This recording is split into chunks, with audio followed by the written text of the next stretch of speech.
put it up in the red, don't you? Yep. Welcome to 406 Broncos. I am Mac. I am Dakota. And as you can see, we have redecorated the 406 Broncos studio. I was here. You were here looking at it. Yeah, I got to see it. It's supposed to be our studio, man. They don't know. That is this one is of my bedrooms? No. This is just an off location. We have our own. We have our own office. Yeah. Okay. But no, I like the new setup. It looks really nice. The lighting is off still, but we're gonna. Yeah, I'm gonna get a lamp or something. The bulbs keep going out, so I think I might need an electrician.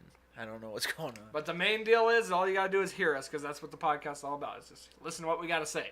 And look at my beautiful face. Today we got big news: new coaching staff in Denver. Hallelujah! And when I heard the word, I was actually really stoked. Vic Fangio, new head coach of the Denver Broncos. Yep. What's your thoughts? I was a little nervous a bit at first, just thinking about it, because we brought in a DC to be our head coach, and do we really want another defensive coordinator being the head coach? Too. Yeah. But also hearing the word that Gary Kubiak's coming back as the OC just made my mind at ease. I am absolutely excited about this now. I'm glad to have Kubiak back as the OC. The team knows him. At least the veterans know him. And having some guy who's a mastermind at the defense, I'm at ease. With that defense, we should have. It should be a different year next year. I agree. I think it's going to be a whole 180 because Vic Fangio is going to be running the defense. We saw what he's done in Chicago. He's been in the league for 32 years, so he knows the ins and outs of. First time at being a head coach, though. Right, but he knows the ropes. Like, right. He knows how to handle. Pretty much, there's probably not a situation the guy hasn't seen, and he'll know how to handle the situations. He'll know how to handle players. He'll know how to run a team more so than a young coach, I believe, would. Right. We've seen these young coaches able to do it, but you get an experienced guy with some veteran, attitude in there. I think that's what we need. And he's a no-nonsense, hard-nosed guy too. I like that. So I think we're going to see a lot less penalties next year. We should, because he seems like the type of guy that's not going to put up with that. And then you say we got Kubiak in the OC. Perfect, though, because Kubiak has coaching experience. So if Vic has any issues or questions, you got Kubiak right there at a helping hand. At your side. Kubiak also has that ring as a head coach with us. So.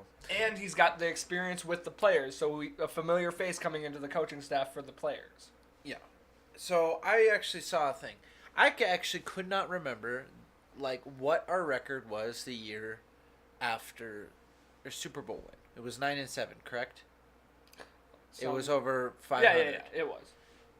That isn't a bad record. Typically, that's an okay record. Yeah. Compared to the last 2 years we've seen. Mm-hmm. So, but that was without Peyton Manning, the sheriff in town.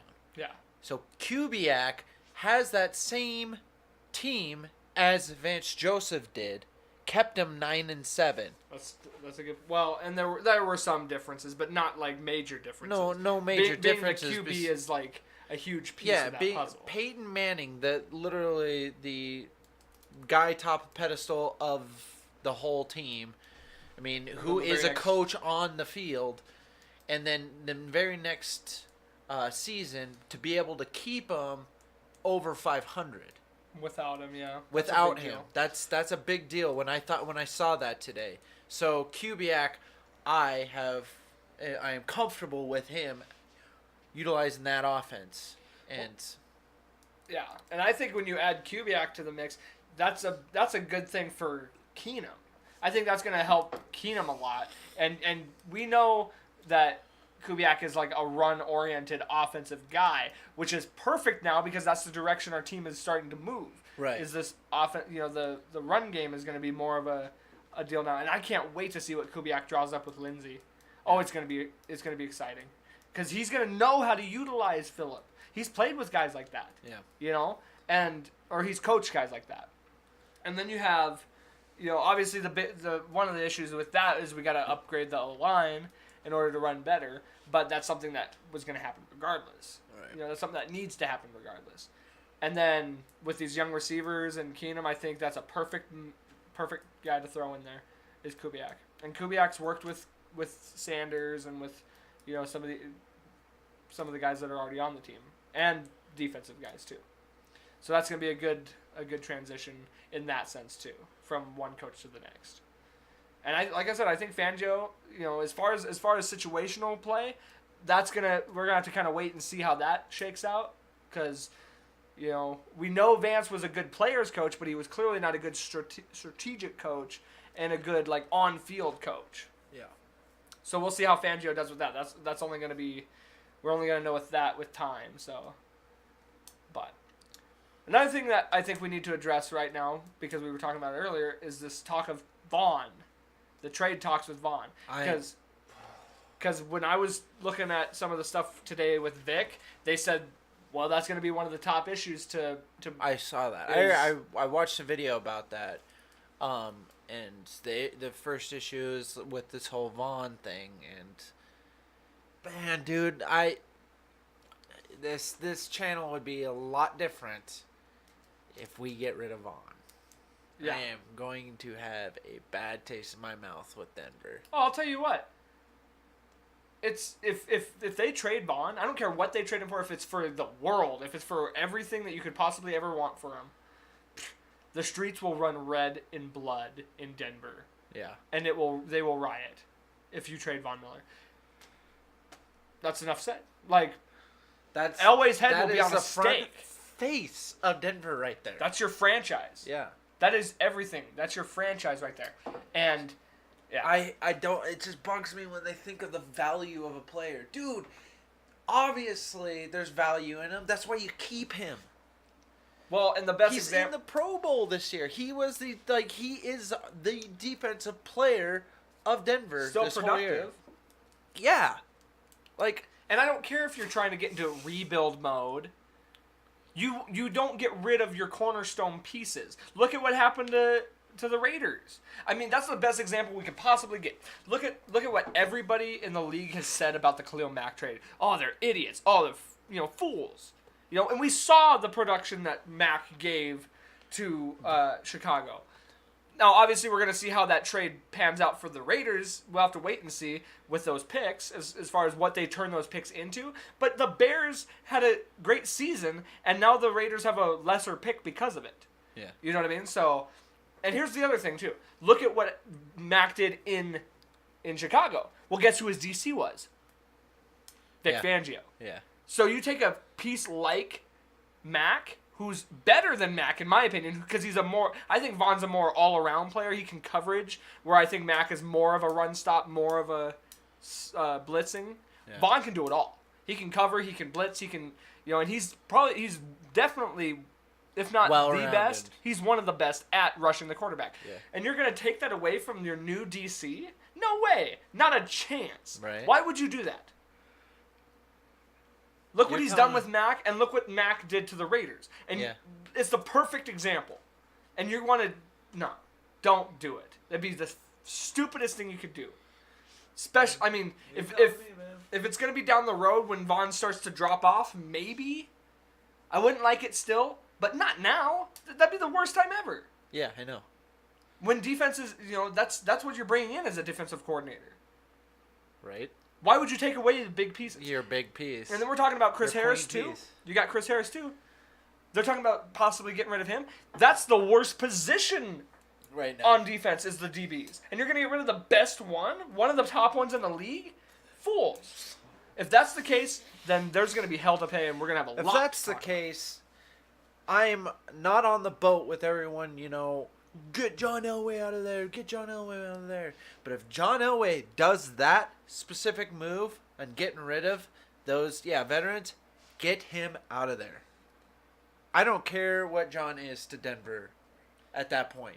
Von Miller is that now for Denver. Yeah. Right? You're the GM. He is the guy who is winning games. Like, he is the guy out there on the field. He is the guy we are rooting for out there. You get rid of him for us, man. Oh. And not to mention all the work he's done for the community. Yeah. No, that guy is... His heart is there. Yes, Like, he wants to be there. Yeah. Oh. So that's a wait and see type of thing. I'll be very, very...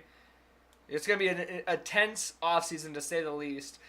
I can't imagine that we would do it after the trade. Or, I mean, after the draft. But I don't know. We'll have to, it's going to be a tense offseason all year if that's going to be the case. Unless somebody comes out and says it's definitely not happening. Which they should. Yeah, then... if that's the case, if this stuff that's turmoiling right now, you would think that John would come out saying, whoa, stop there. This is not true, whatever is going on. But I haven't seen anything yet. That's what's scaring me. Because where there's smoke, there's fire. Yeah. Gosh. So I am. I'm quite nervous with this stuff going out. But if they do that, Vaughn, we're with you. Yeah. I do not want to see that man in another set of pads. I'll tell you that right now. Right. Okay, so Vic Fangio, 4-year deal. It's a 4-year deal with a 5-year option. Right. I thought that was a big one. Mm-hmm. So we're sticking with it for the long haul. He's 60 years old. And then, so one of the older coaches now. I think he might be I think that makes him the second oldest coach in the league. Behind Pete Carroll? Uh-huh. I don't know where Really? Belichick is in that. Oh, I was going to say Belichick might be getting Because Pete there. Carroll's 63 or 64. Well, yeah. We'll see where it goes. But honestly, Fangio, we said last week, was in our top 3 of the picks from what we knew last week. And so we got one of our top 3 guys that we said. And I think as the week boiled down, I thought he was the best candidate. So I think we did end up with the best candidate. I mean, I still stated that, I kind of wanted someone who has the head coaching experience, who has done it. I mean, I guess I'll give kind of a pass by to this one just for the fact of how they're lining it up. They've got this good defensive coordinator with a good offensive coordinator, and he Kubiak's going to play a role as assistant coach too. So that's a big deal too. So you have that. And then you have the 30-year experience of Fangio himself. Yeah. So I think that's a good deal. He wasn't a coordinator, and he's widely respected among the NFL. Yeah. So that's a big deal too. So I'm glad with this move. I am too. I'm fully supporting this one. Thank God we don't have to see Vance Joseph no more.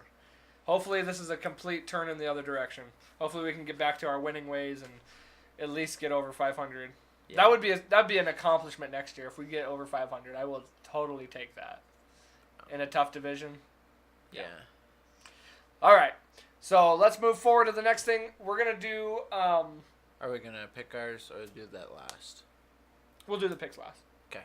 So we're gonna do season-ending awards. 406 Broncos awards to the players for Denver for their accomplishments over the year, and we'd like to just give our picks for who we think deserve awards and whatnot. Obviously, they're not going to be physical awards, but our personal awards. So first up, what do we have? Offensive Player of the Year.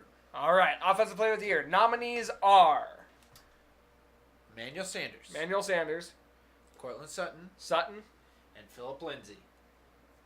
And the winner is Philip Lindsay. Who down. Else? Who else would it be? Philip Lindsay, man, he did such a good job this year. From undrafted to Pro Bowl. How could you not give it to the guy? Right? No, that kid is undrafted and has set just records in there in Denver. You can't not give it to him. That kid fully deserves being the offensive player of the year. Agreed. All right. In Denver. Next award, Defensive Player of the Year. Our nominees are Von Miller, Chris Harris Jr., and Justin Simmons. Justin Simmons. And the winner is Von Miller. And if you didn't need any other proof of that, those are the 2 Pro Bowlers. So yeah, right. Yeah, that's how I stated it. yeah, too. they pretty much they gave us the award by just doing that. So. Right. Yeah. Vaughn racked up a lot of sacks. And that's just it, man. Pro Bowler, and you're gonna trade him? No way. Forced fumbles, sacks, interceptions. He's done it all. He did it all this year, and maybe he wasn't as productive as he could have been. Guess who your coaches were?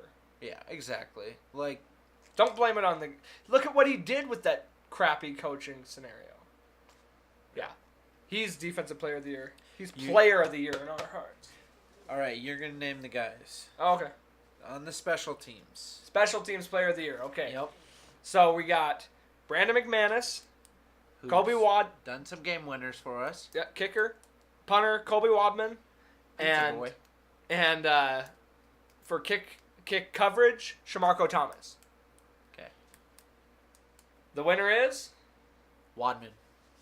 Colby Wadman. Kid comes in as a pizza boy and beats up on Marquette King, really. I mean, obviously gets injured, but like his punts were out of Way this better. world. Way better. I was nervous for the fact that I have no idea who this person is. Yeah. To seeing his punts, I was like, we're good. And he was dropping them within the 20. He did a great job. He was very Those are some very good precise. kicks. I can't wait to see what punter's a big deal. Yeah. I mean, No, it is. so I'm happy to see that. Alrighty. So, we're back to... Okay, rookies. Rookie of the year. Okay. So, we have Bradley Chubb, Philip Lindsay Philip Lindsay, Royce Freeman, and Cortland Sutton. Cortland Sutton. Yeah. And the winner is Philip Lindsay. Offensive player of the year. How could he not be the rookie of the year? And of course, you got to give the nod to Chubb too. He was very close into that. Yeah. For the fact that he did a really outstanding job. He's lined up to be the defensive rookie of the year as far as the NFL goes. The reason we didn't do offensive and defensive rookie of the year for this was because There's it was only so so obvious, many, and it was so obvious who they were gonna be. Right. So we had to kind of add in Chubb and Lindsey. That might be kind of a fight, but it's got to be Lindsey. You come in undrafted, and you make it to the Pro Bowl, Yeah. and he's up for offensive rookie of the year. Right. He won't get it, but Hey, who knows? Well, it's gonna be gonna be Barkley, but I think without Barkley, you got a close second with him. alrighty. I didn't write down other people on this. Which one we got? It's the most improved Oh, okay. most improved offense. Okay, most improved Player. offensive players of the year. Our nominees are Jeff Hireman, Cortland Sutton. Cortland Sutton, and Andy Janovich. Yep, that's right. Andy Janovich. And The winner is Jeff Hireman. yep. Hireman showed that he, despite injuries, definitely deserves to be on this team. Still, Yes. I think we should sign him back. And I think we could do it cheap. We've said this before. Yeah, he hasn't earned enough to show that he needs to get a big contract. Yeah, no. But he's but enough that he deserves to stay. he did a lot of good moves. All those stiff arms. Yeah. Oh, yeah. What a beast. So, Hireman gets that most improved defensive player of the year. Our nominees. Shelby Harris, Will Parks, or Gotsis. Oh, yeah, got this. And the winner is? Will Parks. I think that's a good one, too. Will Parks didn't play full-time, but, man, when we needed him, he came was in. there. And he made some big plays this season. Very big plays this season, and when we were watching him, he definitely has a spot in this team. Like, I think I think once we've decided that Stu needs to go, right, you could put Simmons and Parks back there, and I would be totally fine with that. right. So Yeah. Will Parks got that. Alrighty. There's no nominations for the biggest drop off in offense and defense because they are just blatantly there. Yeah. Biggest drop off in offense. Bulls. Guy has screwed up more times this year and then screwed up more the last game of the season. It was annoying to watch that. And like just no discipline there and being confused of what your penalties are. I hate that about players out there. One thing I want to say about Bowles, just moving forward with him, I think the guy we need to keep him because we. Well, we I'm not saying to get rid of him. Think of this: move him over to guard, or move him over to right tackle. Then draft a left tackle or bring in a veteran left tackle. Because the left tackle position is too important and he cannot play it. But maybe put him at guard. Maybe put him at right tackle. Let's see what happens there. Right. Maybe we can advance him. So that's a thought on Bowles. Alrighty. Biggest drop off for defensive player goes to said it all year. Bradley Roby. Guy is not wanting to play at all. I don't think his heart is into Denver or anything now. But I mean, it is clear as day watching him that he just starts just not going for it. They're slumping off. The biggest plays that have been played on Denver were against him. Like that Juju Smith-Schuster one. Yep. That was all Roby. Because he's he's not keeping up with him. Soft. Yeah, he's playing soft. And how many times did we see him whiff on a tackle? Yeah, dude, he just like his arm tackle and just bounce right off so many times. And I want to think we've seen so much good out of him in the past, but this year, oh man, what a drop off. Yeah, bad. And not to mention, he had the opportunity to show that he deserves to be a number one corner, and he blew it. Because he was the number one. We had no choice. And he blew it. Yep. So, he definitely deserves that reward, if you want to call it that. Alright. These ones are fun ones. Offensive play of the year. Offensive play of the year. Yep. Okay. Our nominee, do you want to, should we? Okay, yeah, you can think about them. Yeah, like the nominees would be the 60-yard Philip Lindsay run. Yes. The Emmanuel Sanders throw to Cortland Sutton in the Cardinals game. And in that game, the big pass to Emmanuel Sanders. Correct. Feel like I missed one. Yeah, I know what you're saying. I mean, obviously, it's one of the three we already said, but what is the? I feel like there's There's one that we need to at least mentions. mention. I know. Oh, the one to Tim Patrick. To Tim Patrick against the Chargers. Chargers. Yep, the big pass to Tim Patrick, which actually that should be the runner-up for this one, I think, because that was a huge play in that game. But the winner goes to Emmanuel Sanders to Cortland Sutton. We personally got to see that one. Yeah, we did. That was It was awesome. on that side of the end zone that we were on, too. It was on the closest end zone to us. Oh, was it? Yeah. Are you sure? I'm positive. I remember seeing him throw it. I do too, but I thought it was to our right. Oh, maybe. I don't know. I don't remember now. It was great, though. We saw it. I saw it. And that gets points for flair, for sure, for trickery. Yeah. And just for the fact that it was Sanders and, hooking up with Sutton, too. That was great. It was awesome. And the catch was, kind of close, too. He kind of, barely it was caught a little overthrown, so he had to, reach out, but he got it. Yeah, and he pulled it in. So that's the winner. Alrighty. Defensive play of the year. There's a lot of them I can think of, too, but we're going to go with the Shelby Harris picking the end zone. Shelby Harris picking the end zone. Then there was Todd Davis, pick 6. Chris Harris Jr., pick 6. We'll add that as one. Yeah, okay. And then we'll say Von Miller's night that night, too. Yeah, Von Miller's night on that night. Von Miller's interception on Phillip Rivers. And Will Parks, forced fumble. Stopping the... For against the Steelers. Touchback. To get it into the touchback, yes. And the winner is Will Parks. Will Parks getting the fumble into the touchback. The reason we decided this was the defensive player of the year was the amount of effort and heart that was shown into that play. Just him, that was from what it looked like, he was going to score. It was like there was no point in going after the guy, and he came out of nowhere, smacked the guy, and look what happened. Turnover, and we get it on the 20. Yep. Huge play.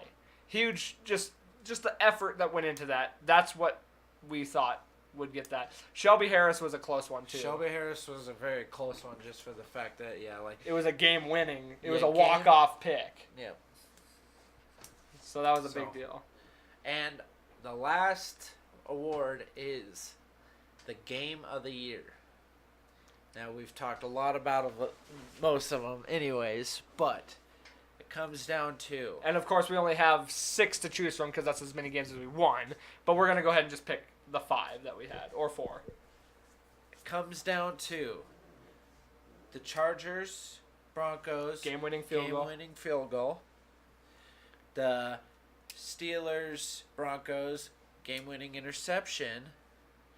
The Cardinals, Broncos, blowout. And Seahawks, Broncos, great game. Great opening game. Yep. And the game of the year that we have discussed is the Cardinals-Broncos game. What, out of both sides of the ball, you couldn't ask for anything else. It was very, very entertaining to watch. Oh, and did we also already mention we were there? Yeah, we were there. So to we're a little watch that. biased as far as why that game is so special, but it really was. Altogether, that was a great game. 2 pick sixes. You can't ask for more. Just even seeing one, Yeah. but 2 pick sixes. How many forced fumbles? 2? I think at least 2 or 3. Vaughn How was in many on sacks? And then the great Philip Lindsay run, Emmanuel Sanders throw. Actually, you know what? Emmanuel Sanders catch. Now that we're talking about it, I don't think there's any close second. Like, it's got to be that game. Even if we weren't there, that would be the best because of everything that just happened in that game. Yeah. That was the game of the year for the Broncos. But the reason why the other ones are the game of the year is because they were nail biters and so close. Yeah. It came down to the wire. So, like, I the hate field those goal, I do too. They stress me out. But then again, it's just like that. The intensity. Well, and you got the Tim Patrick play that led to the field goal. That was a big deal. I remember that. That was fun to watch. And But I remember just being on, like, watching right at the TV when they were right on the goal line and Shelby Harris picks Yeah, it off. that was a like good one, those remind me of 2015. We always put it down to the wire in those games, and the defense came through, usually in those cases. But it's always good to see a blowout too, though. it is, And we very much enjoyed watching that. So very much enjoyed. We got a little tipsy doing it. you know what my favorite part of that game was? The post game, getting to hang out with all the Broncos fans and. You know, like everybody's cheering. Thursday night crew Oh, there. so Let's cool. go Broncos. That was great. That was awesome. All right, so that concludes the awards, the end of the season awards that will for 406. Let's go on ahead and do our picks. We blew it last week. We got one game right. One game. That was the Chargers one, I believe. Yes. We picked Texans, Seahawks, Chargers, Bears. And that was terrible. So Texans, we did regret that after thinking about it. I immediately regretted that. I thought Seahawks would probably pull them through, but Cowboys are doing good. And then I never would have thought Eagles would have beaten the Bears. But in reality, that shouldn't have happened. Just the kicker fucked it up. Screwed it up. Let's Sorry. let's go ahead and do this week's playoff picks. We picked the same stuff, so we're just gonna do the one. Okay, so Colts versus Chiefs. Chiefs has a great record of choking in the playoffs. Colts are killing it. That defense is going nuts, and the offense, everything's clicking now. Like They said it last only week took so long for them to do it, but they are clicking. after that game, they said, "I think the last team that the Chiefs want to play right now is the Colts," and I agree. Their run game is looking stellar. The Chiefs allow 5 yards per run on defense. They allow 5 yards every run, and Marlon Mack is rocking it right now. Yeah. And then you got their defense, which is just so underrated. And the thing is Chiefs got their offense, but they really don't have their defense. So they could go. And I can trust Andrew Luck to to manage something. I'm hoping for it too. We might be a little bit biased on this because I hate the Chiefs, but Colts. We're thinking Colts. And I think also when you put into perspective the aspect of the choke. Yeah. I think we got to put that into play here too. So, next game, Cowboys at Rams. We're taking the Rams. Don't sleep on the Cowboys, like you said. I understand they're doing good, but I'm going to say Rams. Yeah. Cowboys defense is very good, but the Rams had a week off. So a lot of these teams do, and that doesn't always help them.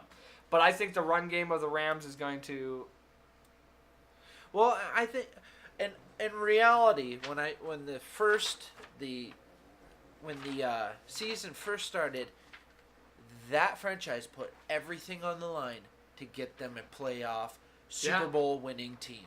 And I think that mentality is going to come out right now because that's what they're wanting. That's what they have been wanting really bad. I mean, what team doesn't? But they seriously have literally spent every dollar they could to get something going for that. Not going to be a home field advantage for the Rams, even if it's at home field. It's Cowboys. It's America's team. There's probably going to be tons of Cowboys fans. They're expecting it to be a lot of Cowboys fans. Watch Aaron Donald, though. Aaron Donald's going to wreck this game for them. Yeah, I get the feeling the matchup with Aaron Donald on that portion of the line, I think he's going to wreak havoc. Yeah. So, Rams. Chargers, Patriots. We have a bunch of upsets going on in the AFC here. Happened last week, so let's see what happens this week. That's true. Chargers beat the number one, the Chiefs. And Patriots aren't looking all that great this year. I think, in reality, Chargers this year could maybe be able to take it all the way. I think they could. I think there's a lot more drive with the Chargers, and the Patriots aren't going to really expect that. Patriots have been here so much, maybe they will win, but I think Chargers have more drive for it. I think the Chargers have the most complete team in the playoffs right now. I think they have the most dynamic defense, with complemented to the offense that they work. Yeah. They have great wide receiver depth. Their running back game is well. Their O-line's holding up really well. And their defense is playing really good. Like, look what they did to Lamar Jackson last week. They crushed him. Yep. And you're not not playing a running quarterback. They did everything good on that game, and that was the number one defense. Yeah. Yeah. So. And while it came back, it was a close game in the end. That does not speak to how bad of the Chargers were winning that game very handily. Yeah. So, last one, Eagles, Saints. Saints, I'm still saying number one team. Yeah. Eagles squeaked by the Bears. Barely. No pun intended there. Yeah, I'm gonna. The kick is whatever threw everything off. They did play a good game with them, but the Saints is there. It's playoff time. It's Drew Brees. You're gonna get smoked. Yeah, we're going Saints because it's in the Superdome. I believe they're 7-0 when playing in the Superdome. In the playoffs. Dang, really? Yep. Oh boy. So as much momentum as the Eagles have, I don't think it's going to be enough to overcome that Saints team. I think they're too dynamic. So, I think that's everything on the docket today. Wow, we said a lot. It was a big show, man. Yeah, there was a lot to say. New coach in the house. Let's see where this goes. If anybody cares to try and get the word to John Elway and Von Miller, let him know. Keep Von Miller if you want to keep your life. So, thanks so much for watching. 406 Broncos. Like, share, subscribe, and have a good night.